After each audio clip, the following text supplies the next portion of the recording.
Do I have any glasses? Yeah, I do over there. Right, okay. So, plectra. What is plural of plectrums? Oh, come on. Can you hear this?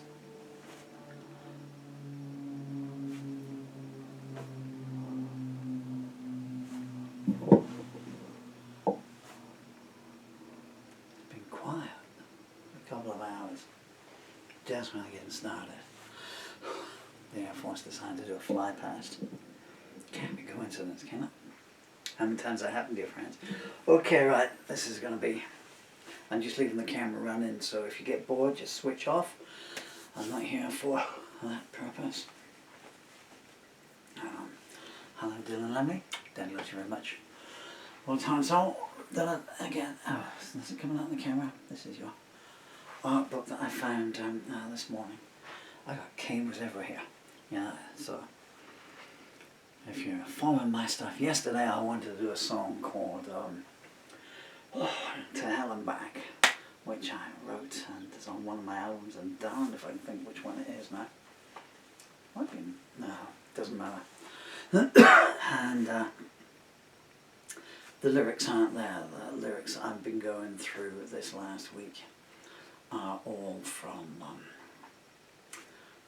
all the live ones that I used to do. So when I wrote a song, it'll be, okay, well that'll be for someone else, or that'll be studio. I don't think that'll work live. Go on the other pile. And if it was a live one, it would go there. Yeah, that'll work well on stage. And then, as years went on, I might go back and revisit a song, bring it out, do it live. It was just once, it would stay in that pile. And To Hell and Back was never ever performed live. I don't know why.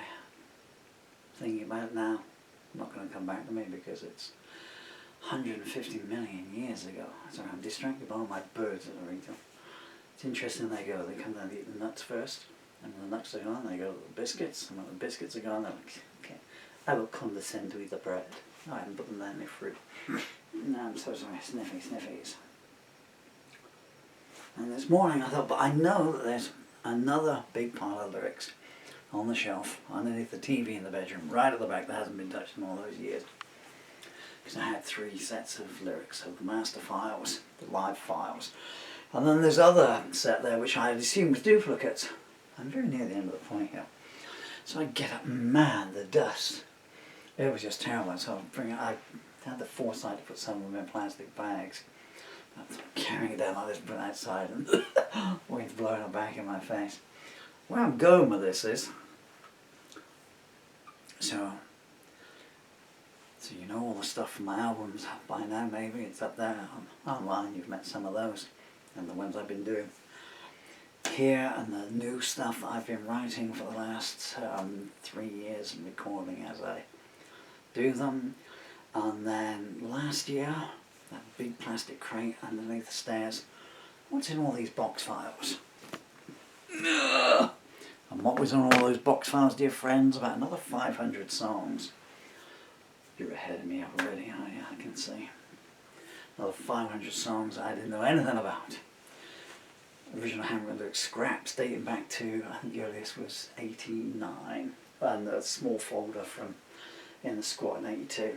And yeah, so I pull out these lyrics today and I go down through, and I'm going through, skipping ahead trying to find, well, I wanted to find Memory of the Moment, which is a song I was looking for last week. I'll have to listen to the CD and learn the words though. And in amongst all these lyrics, another bunch I knew nothing about. Well, I obviously knew something about them at some point. Some of them I do know, but not very much. I mean, you can see covered in dust on the pages of I Need a Hazmat Suit On, a Song for Someone, Caribus, Chasing Yesterday's Shadows. What's that called? Running Out of Faith. Well, I should do that. So, but I couldn't find Memory of the Moment, Midnight Run, Maybe Next Time. Maybe Next Time, I remember that song. I see you smiling, baby, what's in your head? You remember when we buried the dead? I should do that one. Anyway. So I'll try and do a couple of them. And this is a song called With an Angel Beside Him, which kind of looked very, well, it's got the word melancholy in the first line, so I guess it's a kind of melancholy song. I just glanced through it here and it seems to be, well, I won't say, God darn it, there's nowhere to move here. Well, that is what it is. It'll apply to many people. Hopefully it will never apply to someone I care about. He knows who he is. There's always a happy ending if you look for it.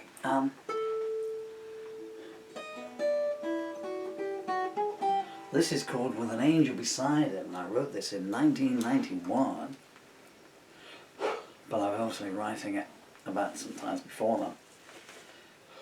then. Okay, I can't see anything there, so I'm trying to go, I'm just having a little microphone in the corner there. It'll pick up some room buzz, but I like this. I'm so ill these days that I try and stand as far back from the camera as possible, because obviously my children get to see these and they see their daddy wasting away. But well, this should be in a minor key. It's called With an Angel Beside Him, because these are all typed up.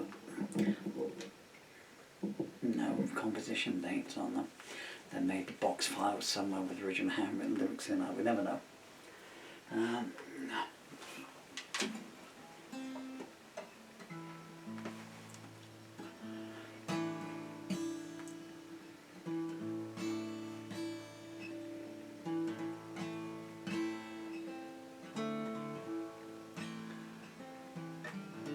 Some time ago in a lonely place grew an only child with a melancholy face, who never joined in, who never spoke aloud, who always stayed at the back and never ran with the crowd. He grew up on fiction and romance too, locked away where the book was the only life he knew.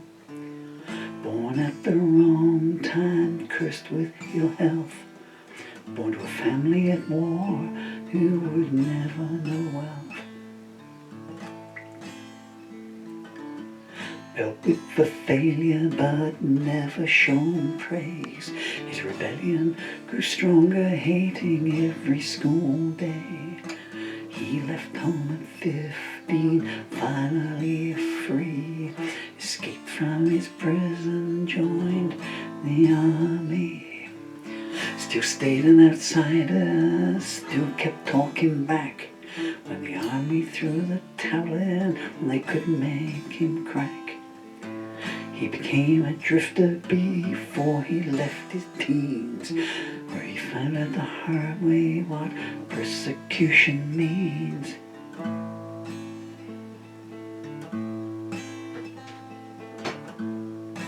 And he slept with the homeless, he slept with the poor, he ate from the bins and he dined on the floor.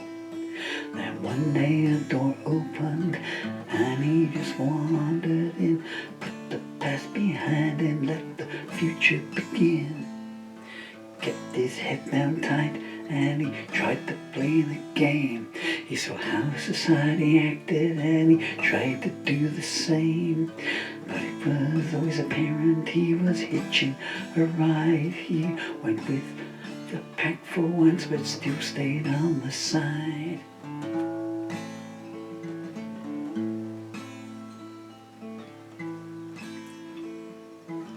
One day with his guard down, he turned with a start to see an angel beside him who straightway stole his heart.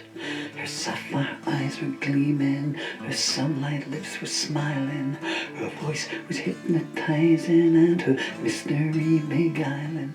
She told him that she loved him and he believed she did, and he unlocked the place for her where he kept his secrets hid. But there was another on the scene and she had to choose. Life was playing the dealer and he knew he'd lose.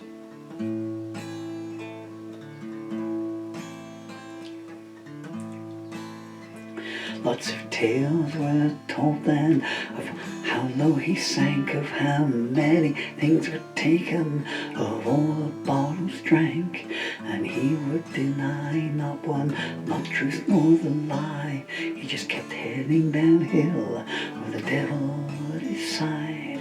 Locked up in a tailspin with destruction, his one goal, haunted by the angel who stole his mind and soul. Then strange salvation came in black hood disguise. As he went down for the third time, death stood by his side.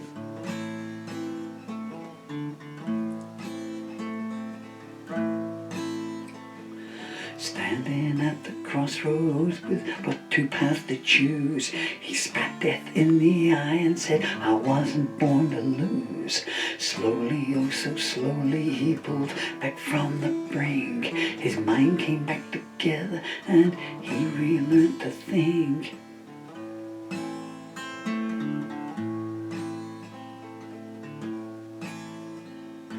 He's still on his own now, thoughts chased away by ghosts. The past is right behind him, and that's what scares him most. And all the friends he's there with, he got nothing to say. When he truly needed them, they all turned away. They don't understand him, and that's how he likes to keep it. He'll watch them face their own death and knows they'll never cheat it.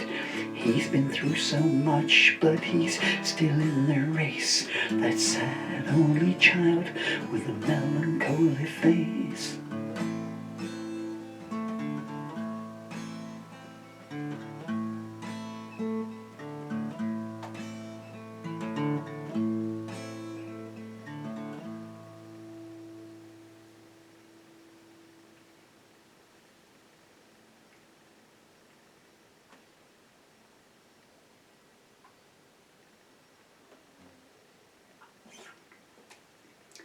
I hope that came out okay. I don't feel like singing that one twice.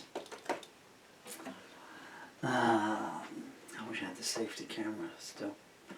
The postman came while I was halfway through that and kind of threw me out a bit there. Anyway, that's With an Angel Beside Him. So, written in 1991. As the song went on through, I was kind of thinking to myself, hello. You know, things peel away there like an onion. No. No, no, no, no, no. Huge jackdaw just came down. The trouble with the crows is you put all the food out for the tiny little birds, the wrens and the robins and the blackbirds. Well, I say the tiny little birds, I've got these two huge wood pigeons that can come down as well. 4 squirrels. But they are basically all nibblers, you know, and they can... And the crow just comes down and it's like a huge vacuum cleaner. It's beaking to whoosh. Right, what's next? Won't You Please Wait? Baby, please wait. Pardon me? Looks like the early 90s were not a good period to be Paul Murphy.